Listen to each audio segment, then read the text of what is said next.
and welcome to Teen People. My name is Anna Soper, and I'm a writer, artist, and librarian in Kingston, Ontario, Canada. The premise of this podcast is pretty simple. I interview people who were in Teen People magazine as young adults. Some of these kids, now in their 30s and 40s, were featured in Teen People as young models, interns, and journalists. Others had overcome adversity and shared moving stories with Teen People's readers. And some, like my guest in this episode, appeared on Teen People's annual list of teens who will change the world. Kelly McWilliams was a teenager when she published her first novel called Doormat. The book tells the story of a teen whose best friend's unexpected pregnancy affects their relationship. Kelly's mom is the author Jewel Parker Rhodes, who has received the Coretta Scott King Author Honor Award and the American Book Award for her work for children and adults. Both mom and daughter published books last year, and both authors created works that mirrored current events, writing about a viral pandemic and systemic racism, respectively. Kelly's book, Agnes at the End of the World, received starred reviews in School Library Journal, Kirkus Reviews, and Publishers Weekly. It was also featured, funnily enough, in People magazine's 20 Best Books to Read This Summer, in the summer of 2020. Trapped in a cult, Agnes realizes she must escape to the outside. But, as luck would have it, a viral pandemic is burning through the population at a terrifying rate. As Agnes ventures forth, a mysterious connection grows between her and the virus. Will Agnes be able to choose between saving her family and saving the world? From 20 teens who will change the world to 20 best books to read this summer, this is the story of Kelly McWilliams. Kelly spoke with me from her home in Colorado, where she told me about an entirely coincidental connection between her and my very first guest on this podcast, Karen Levis. Karen, who once interned at Teen People, teaches in the Creative Writing MFA program at the New School in New York. Guess who took one of her courses? That's right, it's my guest, Kelly McWilliams. It's good to finally meet you. I feel like we've been emailing for a while. That is true. How are you today? Doing just fine. Yeah. I would love to hear a little bit more about the project. You know, you said that you were a collector of Teen People's. Yeah. I've always loved magazines. So when I was a teenager, I had a subscription to Teen People and I kept the magazines. And when I bought my house 3 years ago, I was unpacking boxes and I found all these Teen People's. I've got a dozen issues left from that time. I was flipping through the magazine, and one of the things that Teen People did differently was they published people's full names and ages and locations. So that makes people really Googleable. But at the time, of course, they would never have imagined that you could look people up like this. And as I was flipping through my Teen People's, I kept thinking, like, what are all these teenagers up to now? Because I realized they were in their 30s and 40s. And I thought, okay, if I'm buying a house, what are these kids up to? You know, where have they progressed in their lives? I originally thought about it as a film, but I'm not a filmmaker.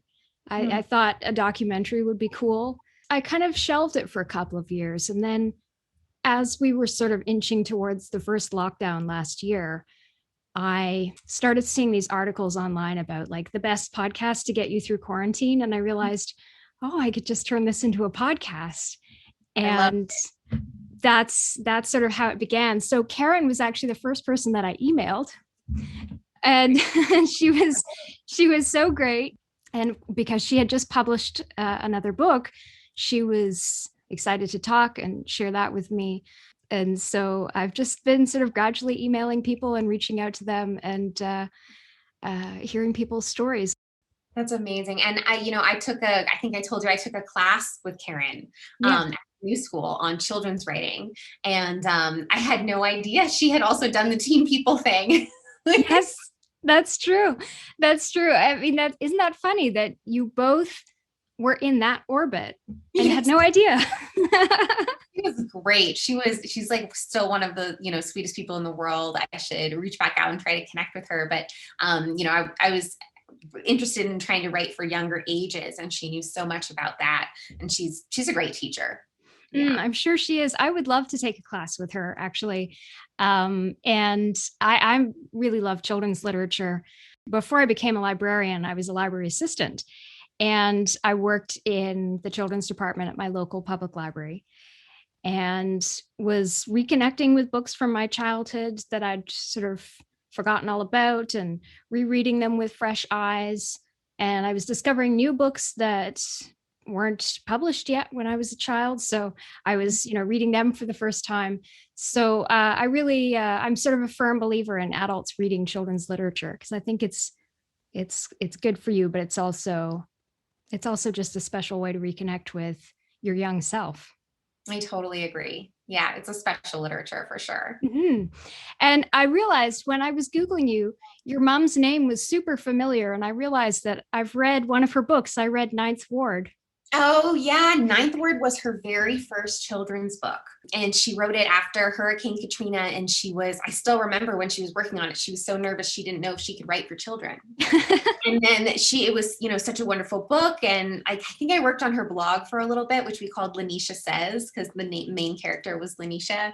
And, now she only writes children's books and she loves it. And most recently she wrote, this is her most recent, came out in March. It's called Black Brother, Black Brother. And it's also wonderful. So she's had a good time in the middle grade space. I've noticed that the two of you have been interviewed together a lot. Oh yeah. So this past summer, so her book came out in March, right as everything was crazy, and she lived in Seattle. So she actually makes a fair amount of her income doing school visits and going on these tours, and she had to shut all of that down. And I had my book coming out June 9th, so we decided, well, what if we just combined and tried to do like a virtual tour sort of blitz? And we did that, and it was wild and crazy, but it was also really special because, I haven't been able to see her since, it's been like a year and a half now. So it was kind of like a way for us to get to spend time together too. That's lovely. And just, how lucky and fortuitous that could happen. I know. It was pretty neat. Despite everything. That's awesome.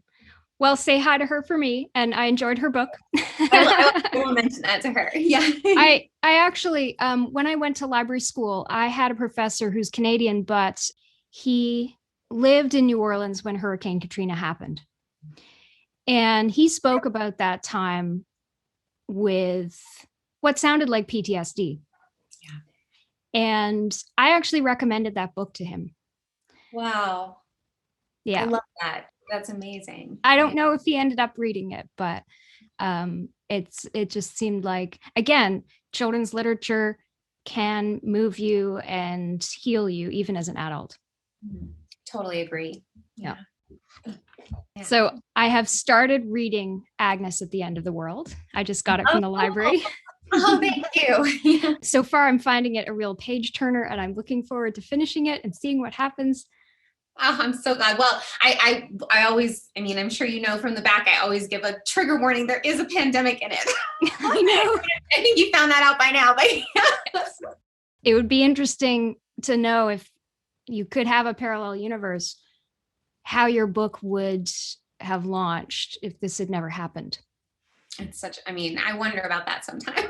Yeah. Yeah. Because, I started writing it 4 years ago now, so 3 years before it came out. And I was inspired by being pregnant in Hawaii during the Zika epidemic. And I don't know if you remember about the Zika virus in tropical locations. It was just a really devastating virus for pregnant women in particular. And luckily, Hawaii never saw like an outbreak of it. But I heard on NPR and on the radio, it would say pregnant women, stay away from standing bodies of water. And every time I went outside, I would like cover myself in DEET. I'm sure my daughter can still remember the smell of DEET. And it just struck me sort of how quickly the world can really turn upside down because of a public health issue. And I had never really thought about that before. And so I do tend to write about things that scare me, like that it's sort of a way of working through that. And I've always done that, almost like a way of processing sort of, trauma and processing fears. People say writing is like dreaming awake. And for me, it tends to actually be like working through nightmares.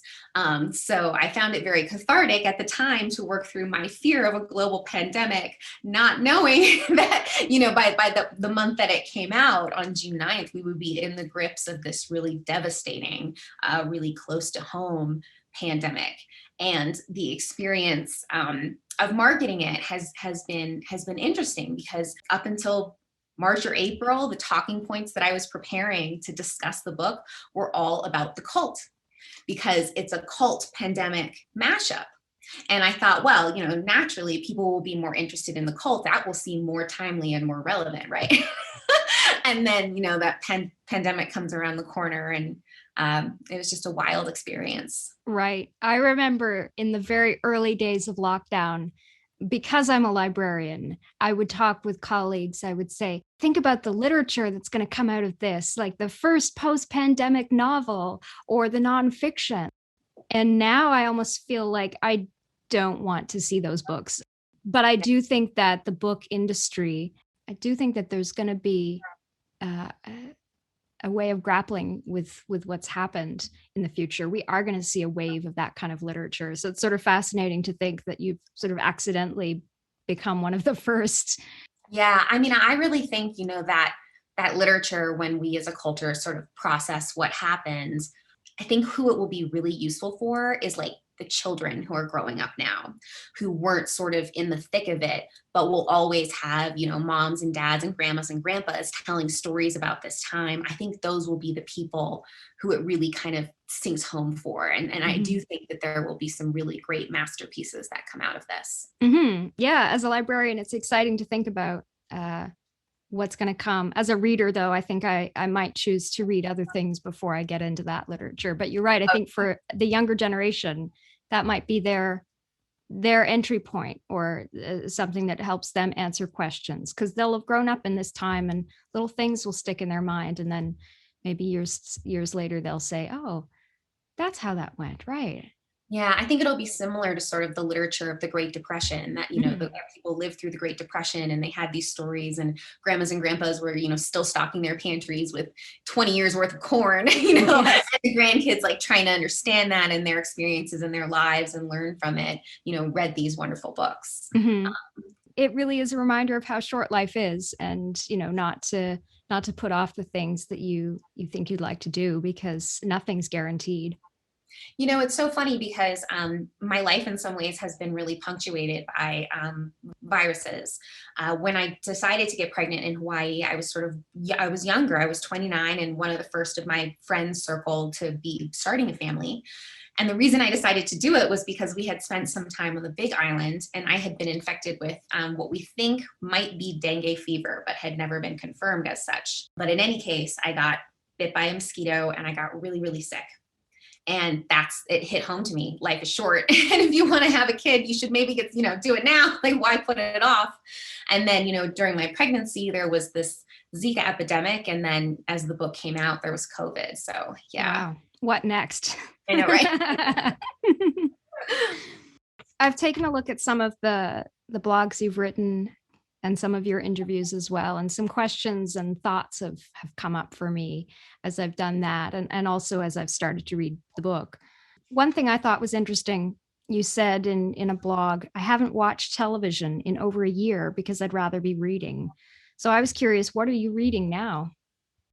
Well, right now, I'm doing research for my next book. I have a book coming out in winter 2022 called Mirror Girls, and it's the story of two sisters, twin girls, one light presenting like myself, and the other obviously Black, who are separated across the color line during Jim Crow.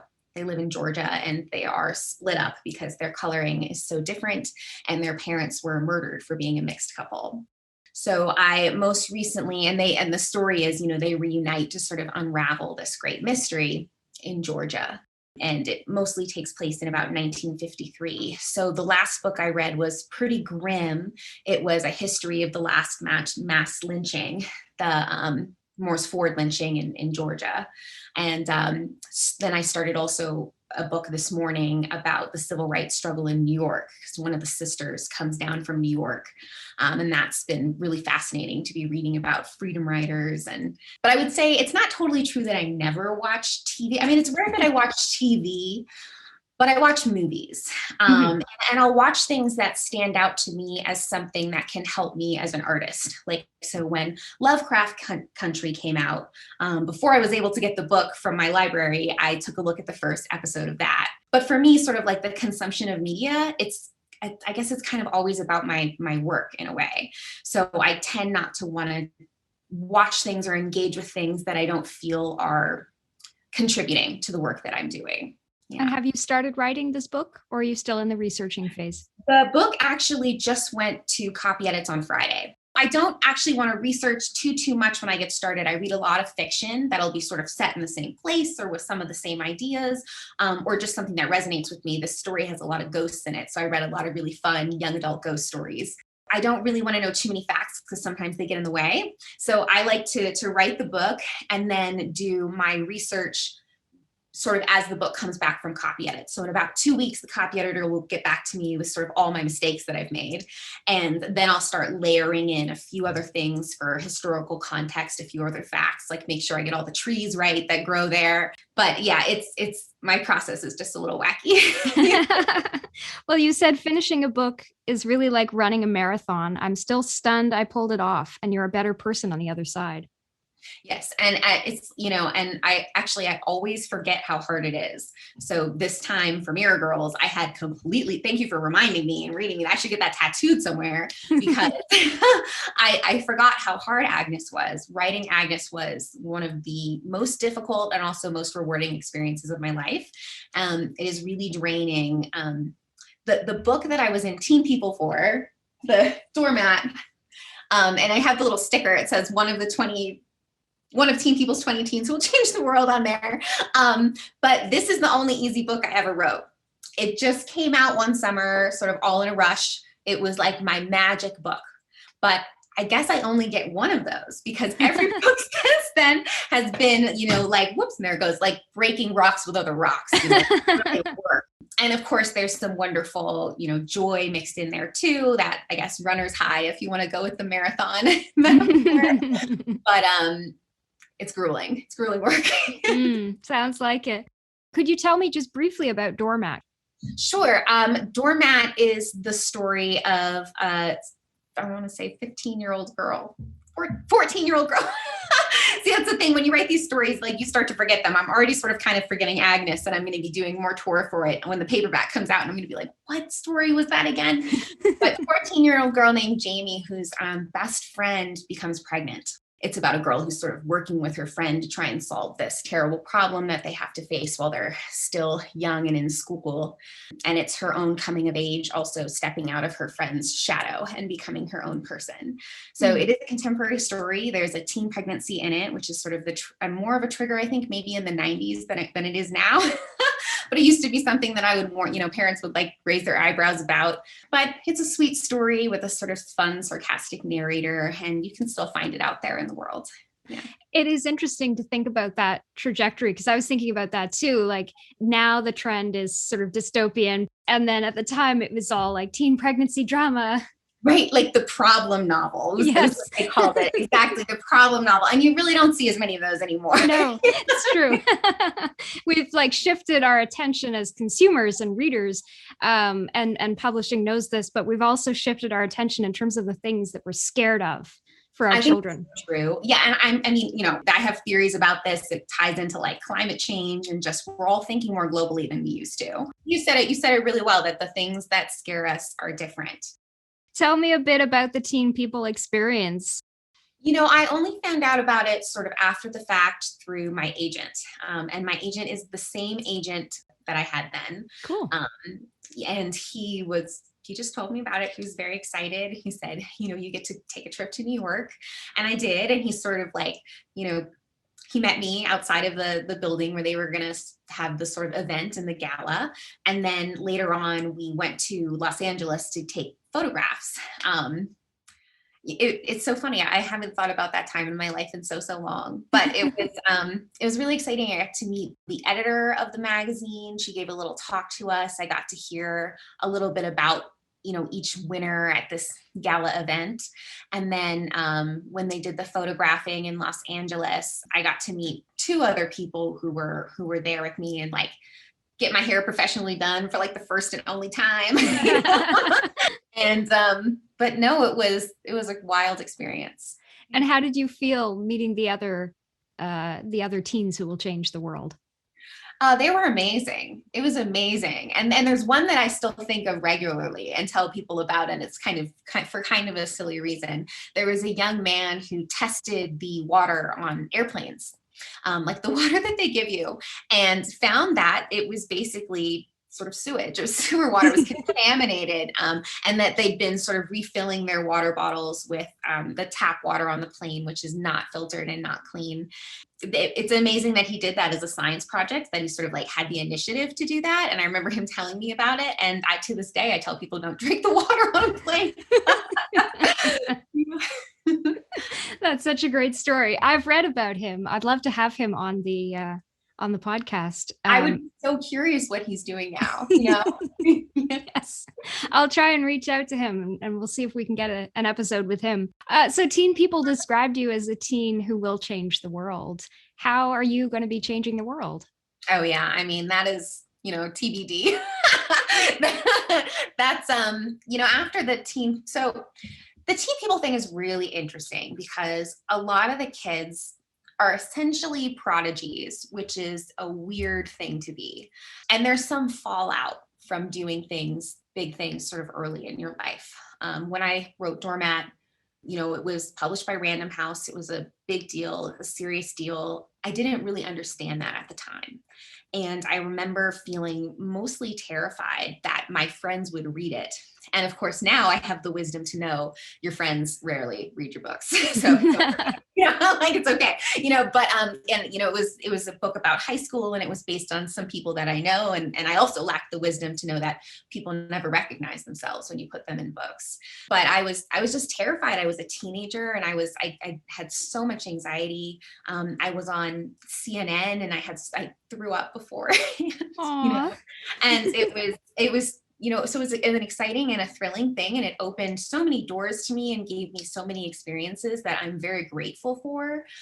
But being a prodigy is not something that I would sort of recommend, like being really good at something too early, because you struggle later. Like I think it has a little bit of a backlash later. I know this too from very talented musicians and actors who began at a young age. I actually, after I wrote this book, I went to a boarding school called the Walnut Hill School for the Arts. And I used some of the money that I got from this book to pay the tuition to this sort of fancy private school, because I was then dead set on being a writer, because I'd already had some initial success there. And that's one of those things about being a prodigy, is you kind of get locked in. You don't really get a chance to explore. And so I met these young, talented ballet dancers. They had a dance program, a theater program, a music program, and the musicians in particular were truly prodigies. Some of them just, they would practice 8 hours a day. They went on to perform at Carnegie Hall when they were very, very young. A lot of us had a really difficult period in our 20s, as a result. And when we were sort of searching and confused, I went to the new school for a little while thinking I would get an MFA in writing for children, but I didn't complete it. It didn't feel like a great fit for me. And I was overwhelmed by New York City and by this idea that I had to succeed so fast. Your sense of time is all sort of out of whack too when you have a big success as a teenager. You kind of expect yourself to keep having them, easily every couple of years. And so after that, in my 20s, I left the school and I said, I really need to kind of like find out who I am. I met my husband. We moved to Hawaii, which is a good place to, sort of discover things. He was going to school for computer programming there. And I was just sort of trying to figure out what I wanted to be. I started writing for some, online outlets, because writing was still something that I loved. I started toying with some ideas, not assuming that they were going to be sort of published, and just got back to kind of the joy of writing. So when Agnes came out this summer, we really treated it as my debut novel, even though it is not the first novel that I've ever wrote, because I do think of it as sort of a debut for a new period in my life that has really just begun. And so then to your question, how would I change the world? I tend to think writers don't change the world so much as reflect the world. So changing it, that's not ever one of my goals as an artist. but I hope that I can change people's lives by giving them a different way of seeing themselves. Young adult literature in particular is very much about identity. And I know that my life was certainly changed by sort of looking into these mirrors of literature, and seeing what was possible. So changing the world, not on my to-do list, but trying to paint, an accurate picture of the world, and an uplifting and empowering picture for teenagers very much is. What advice would you give your teenage self today? Oh gosh, I would tell her to just relax and to be patient. I was so impatient. I really felt like, I don't know. I just, I was in college and I was still trying to write books. Like on the side, I was like writing my papers and then trying to write fiction. I would send them over to my agent, but I was working very much out of fear, and I wasn't being patient with my own growth, and I wasn't waiting until I had something to say. So my advice for all teenage writers is, practice, because writing is so much fun. It's a pure joy. Write anything you want, write all day, but don't expect that you have something to say right now, because that can be very rare. When I wrote Doormat, I did have something to say. There was really something I wanted to say about female friendship, and I was really working through some things, but it was kind of like a fluke that was the case. And then in my 20s, I had nothing to say. I didn't, I still enjoyed writing, but I didn't have anything really to offer. And I think it wasn't until, I was pregnant with my daughter that suddenly it was like this urge to speak out in the world was stronger and more real. And so I realized just how useless it was to be agonizing for all of those years about, writing a book that was fit for the world. Because sometimes you just got to wait until you're ready, until you have something new. And for some people, they're in their 60s when that happens. We're a culture that prizes youth, but there's really so much to be said for wisdom, especially when it comes to art. And that's not to say for young teenagers, young writers, that you shouldn't be writing. You absolutely should, but don't pressurize it. Don't put the weight of the world on your shoulders.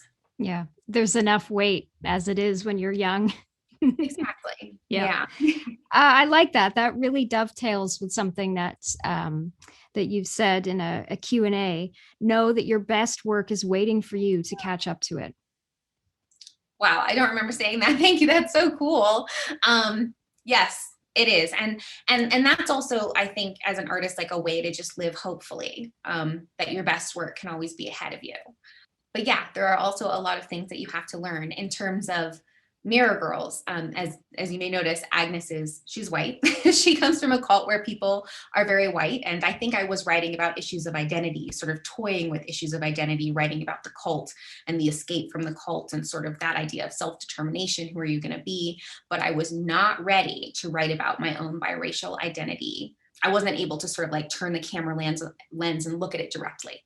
So I actually had to grow as a person before I could write Mirror Girls, which is the book coming out next winter.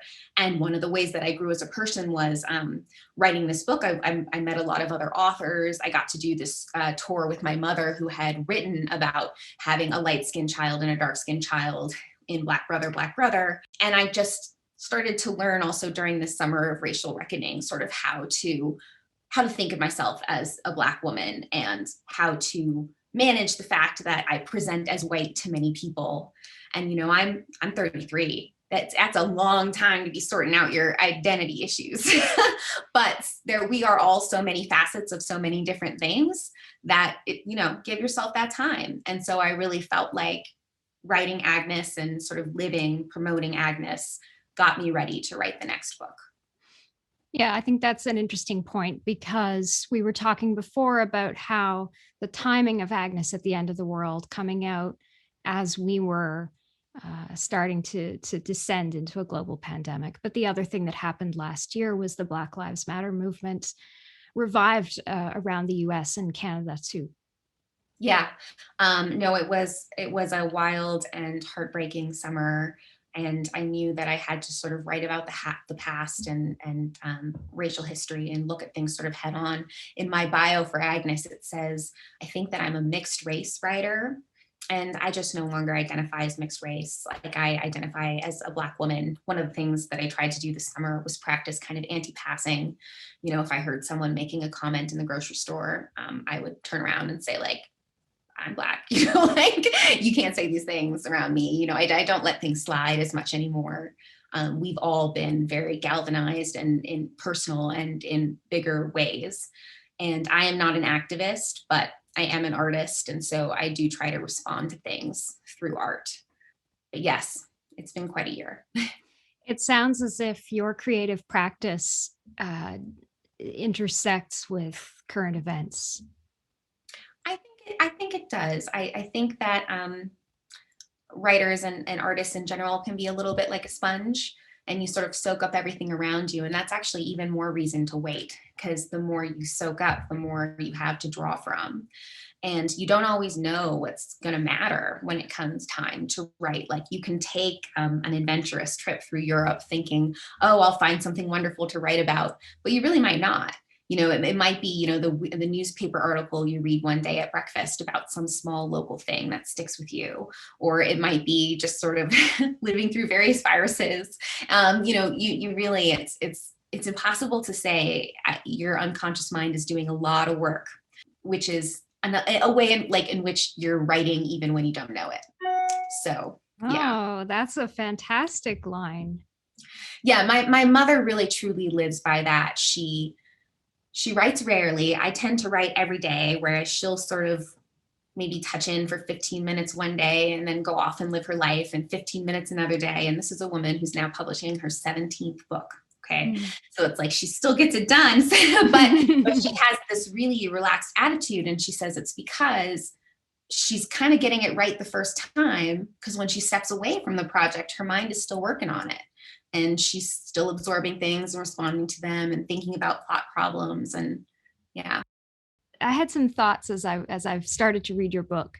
I read a book recently called Ghost Wall, which is a very short novel. It's set in England, and it's about a young woman whose father is kind of a survivalist to back to the land type. And he's fixated on Iron Age Britain.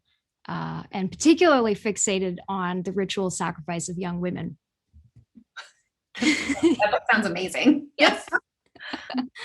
And in fact, the book opens with a very brief chapter, vividly written, of a young woman's POV as she's about to be ritually sacrificed in ancient Britain.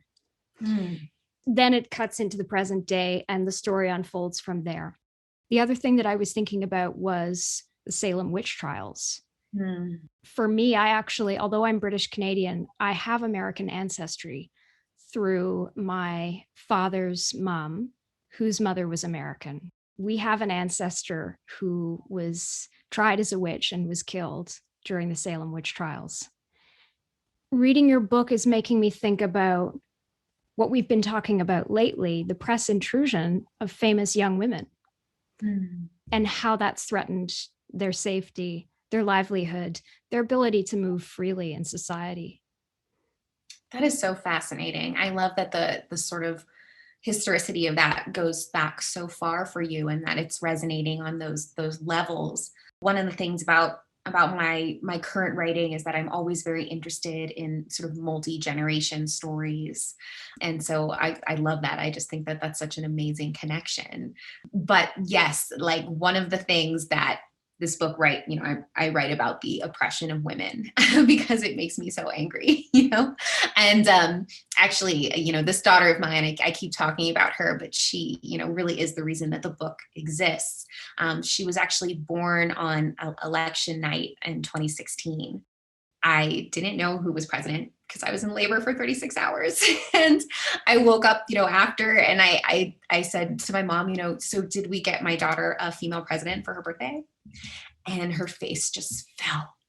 I mean, and I was just like, you know, and I couldn't believe it. I had been in this sort of fugue state, and I think some of Agnes's sort of fiery feminism comes from my anger over that, and my fear that we would just continue to see the oppression of women getting worse. And one of the things about this pandemic is I think the oppression of women is getting worse. Like, the sort of the economic instability that a lot of people are in, women leaving the workforce. And in Agnes, there's a man, a prophet, who uses the pandemic against his people. So he uses it to say, now you've really got to listen to me because the apocalypse is coming. And if you mess up, you're not going to the right place. It hasn't worked out quite exactly that way. It's really like economic influences that are driving women away. But I do have concerns about how these pressures sort of affect us, especially, women with children and women who are caretakers. There's a recurring question in Agnes at the end of the world, which is, Agnes, are you in rebellion? So do you think of yourself as in rebellion? I do try to be in rebellion. Yeah, in general, yes, I do. And there's so much to rebel against. It can get exhausting. So, sometimes you just got to go with the flow, but there's so many different types of culture that oppresses women in particular and women of color. It's just even compounded. But right now, I've been rebelling against diet culture. I'm doing the intuitive eating thing. I do like to sort of identify all these systems that try to make us small. And I think that there's only so much we can do as individuals. Like, a lot of this has to be systemic change, but I do like to fight back where I can. And most of all, I like to try and inspire young women to fight back, because hopefully some of them will get into positions where they can affect real systemic change. But yes, I like to be in rebellion. I like to write about rebellions. I like to write about, in particular, rebellions from cults. I had someone pointed out to me recently that while Mirror Girls is a very different book, it's set in the Jim Crow South. In a way, what was Jim Crow but a cult? Like, it was a cult mindset, the whole idea of segregation that these girls have to escape from by rebelling against it and revolting against it. So that is a theme that I love to explore in art. And so many YA books are sort of exploring that right now that I'm just in heaven reading them. And even documentaries, like I think the one you were alluding to, like the Framing Britney, things like, these ideas of rebellion are sort of in the culture at large. I'm sure you might have seen this in interviews. I was specifically inspired by a real cult, the Fundamentalist Church of Latter-day Saints, which were kind of like in my neck of the woods when I was growing up in Arizona, and I would see them on TV. And they really took oppression of women to a really dystopian level. And all through my 20s, I read as many memoirs as I could of women who had escaped from those systems. And I always recommend to people, and it might even be good if sort of Agnes isn't for you right now because of the pandemic, a book by Carolyn Jessup called Escape. And it's the true life escape of a woman from this very oppressive cult. And she is historically notable because she was the first woman to escape with all of her children. And one of her children was disabled as well. It took her many years to break free of this cult, and then many more years to process the grief and trauma of having been in that situation. But this is a cult where women were really, truly, they were worth 1/6 of a man, exactly. Men had many, many wives. They were supposed to have 6. And it's not to be confused with the Mormon religion either. This is a cult that has been sort of disavowed by them. I have read some news recently that one of the towns in Arizona that was populated by this cult elected its first female mayor. So there's like some signs that things will be changing, but the cult does still exist to some extent. Wow. I'm just thinking about the reality of a town somewhere in the United States just electing its first female mayor. Right. Yes. No, I know. Yes, that's true. You say that Agnes was running ultimately from the patriarchy, and that you feel like you've been running from the patriarchy all of your life. I think we all sort of experience the ways the world wants to make us smaller. Young women in particular, it can be really tough, I think, through your 20s and even beyond, when you're not taken seriously because you're a girl or a woman. I had some of my first intense experiences with that in college. And then when I was living in New York, I felt very much that there was a limited amount that was expected of me, or that I was supposed to be sort of pigeonholed a little bit smaller. And I think that it prevented me from taking some risks that I otherwise might have taken. And even just the constant oppression of you have to be a certain size, or you have to look a certain way, or you have to be sort of pleasing in a very specific way. And then, of course, the culture that we're all inundated with, where movie stars always do look that certain way. And yeah, the patriarchy is a many tentacled beast. And it's something that I think a lot about, sort of, especially raising my daughter. It's just kind of like, how can I protect her from that? And there's sort of a limited amount that you can do. But I do think that the stories that we're seeing in young adult literature and children's literature celebrating female experiences more, and a variety of female experiences is really a powerful force for change. When I was a kid, the book that really blew my mind, because I mostly read stories about young white boys being heroes, but a book that really blew my mind was Robin McKinley's The Hero and the Crown, because that was a story about like a woman dragon slayer. And then, in the 2000s, we finally got The Hunger Games, which was about a female revolutionary. And of course, she was, tough and sort of very much like a badass type character. And I think now we're starting to get sort of different versions where our heroines are allowed to be a little bit softer. They don't have to be amazing with a bow and arrow. They don't have to be fighters. They can be gifted in other ways. So I am hopeful that things will change. But as your daughter grows, how are you going to show her those heroines? I'm going to try and give her as many books as I can, but I'm going to try and do it in a low key way where, like, I'll just leave the stack of books, because I've noticed she's only 4 now, but if I tell her to do something directly, she will do the opposite thing, which is probably a good sign for, going to school. And, but there are experiences that I remember, like I remember the first time in 8th grade, and this was pre-doormat. I was in Spanish class and I loved Spanish, and I would always raise my hands and have the answer to the question. I did a lot of like extracurricular Spanish study on my own. And a little girl took me aside after, another 8th grade girl, and she said, people don't like you if you just have all the answers. So maybe just keep them to yourself. And I did, is the thing. I shut up, like, for years. And even in college, when I had the answer, when I knew, I was in writing classes, I was in literature classes, and I kept my hand down. So the one sort of sacred space where I did feel free to speak up was at this Walnut Hill School for the Arts. That was a sort of a magical place for me. But throughout my first high school years in Arizona, I really kept quiet. In math class, I didn't even try, because I thought girls weren't supposed to be good at math.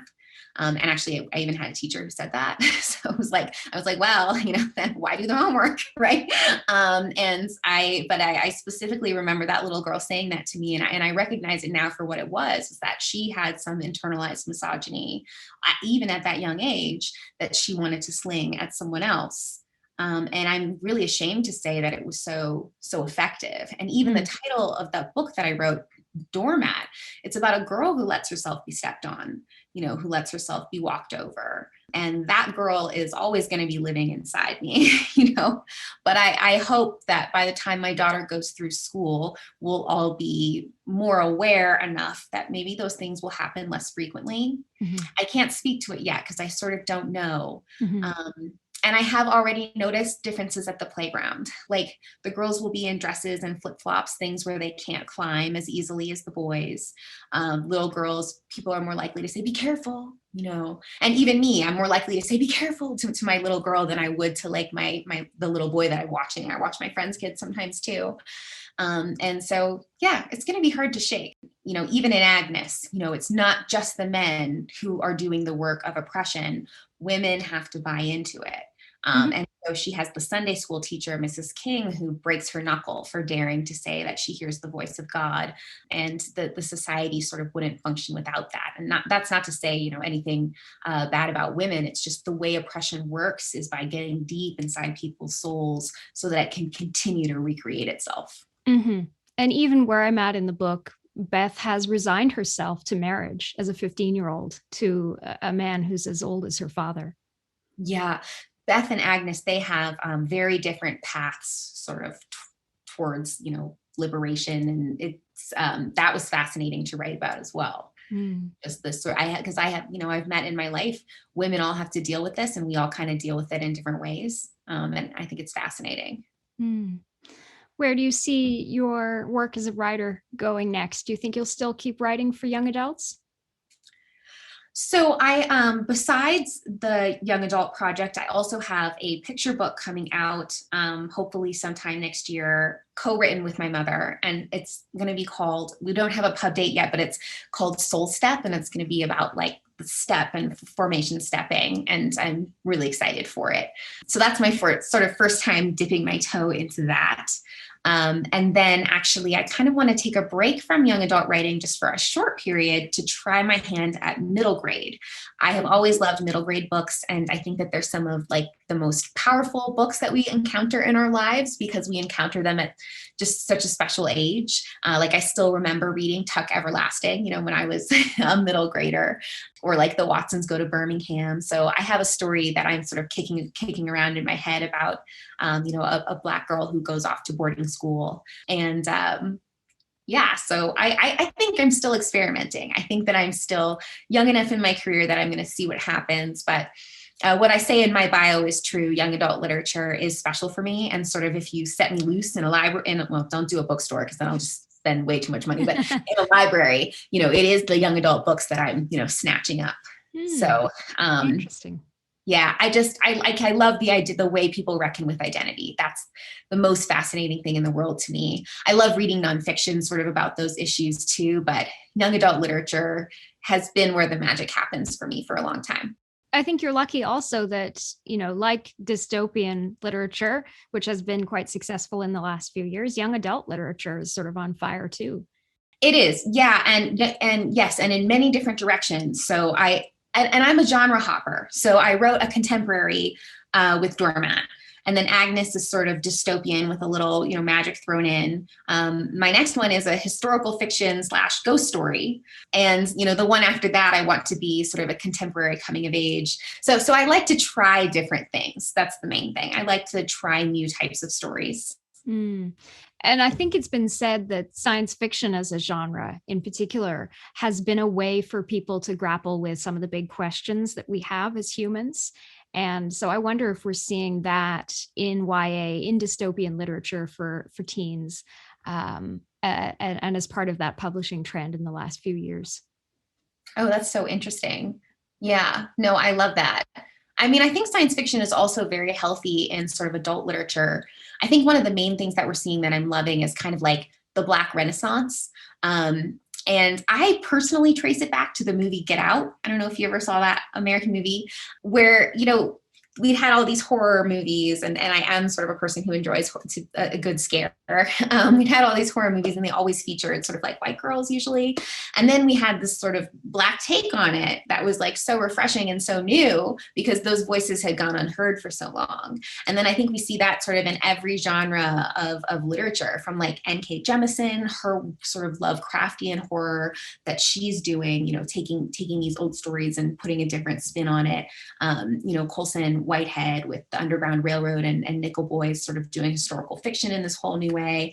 And then, of course, like our amazing Black writers in the young adult world, like Bethany Morrow doing A Song Below Water, the Mermaid Siren book, Leah Johnson, You Should See Me in a Crown. It just, the list goes on and on. And that's where I have really seen this flowering of new voices. The piece of Black art that influenced Agnes quite a bit actually was Octavia Butler's Parable of the Sower. That's a wonderful piece of science fiction. And I discovered Octavia Butler. I was a teenager, and I asked my mother, who's Black, why don't Black people write science fiction?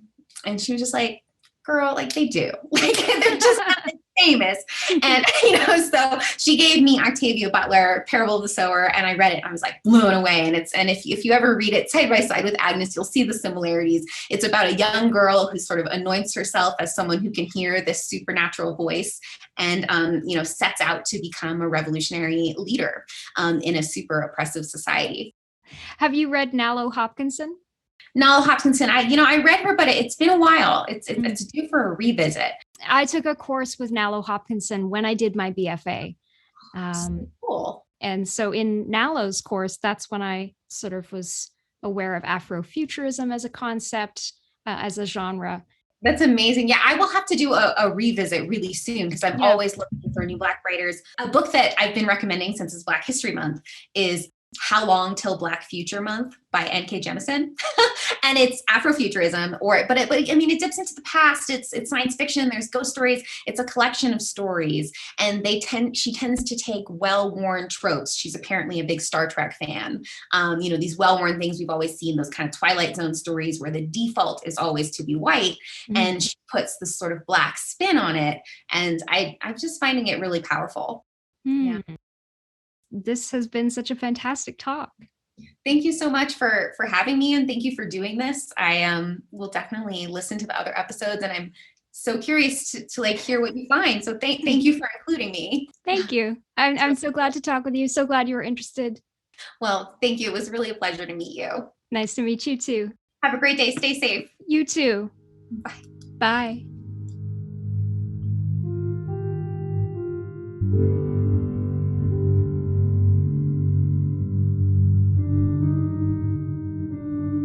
You can find a list of all of the books and authors we mentioned in our chat in the notes for this episode. In 2004, Publishers Weekly described Kelly as a writer to watch, and of course Teen People magazine called her a teen who will change the world. So please buy her books and check out her website, kellymcwilliamsauthor.com. And you can hear my conversation with Kelly's former instructor at the New School, Karen Levis, in episode 1 of this podcast. Karen told me about intern life, daydreaming in lockdown, and her latest kids' book, This Way, Charlie. Having heard this podcast, you might be surprised to know that my other hobby is plants, gardens, and environmental history. Over the past few years, I have pieced together the long-forgotten story of Kate Crooks, a 19th century Canadian botanist who captured a record of southern Ontario's plant life before industrialization and urban sprawl changed our landscape forever. I spoke about Kate Crooks on Sarah Wilson's award-winning garden podcast, Roots and All. Sarah reached me on a transatlantic phone call, so I sound as if I'm at the bottom of a well, but you can find Sarah's interview with me in episode 91 of Roots and All, and I've linked to it in the notes for this episode. If you enjoyed this episode, please leave a review on your favorite podcast app. That helps me move up the charts so I can share these stories widely. And please follow me on Twitter and Instagram at TeenPeoplePod. I'm Anna Soper. Thanks so much for listening, and we'll see you next time.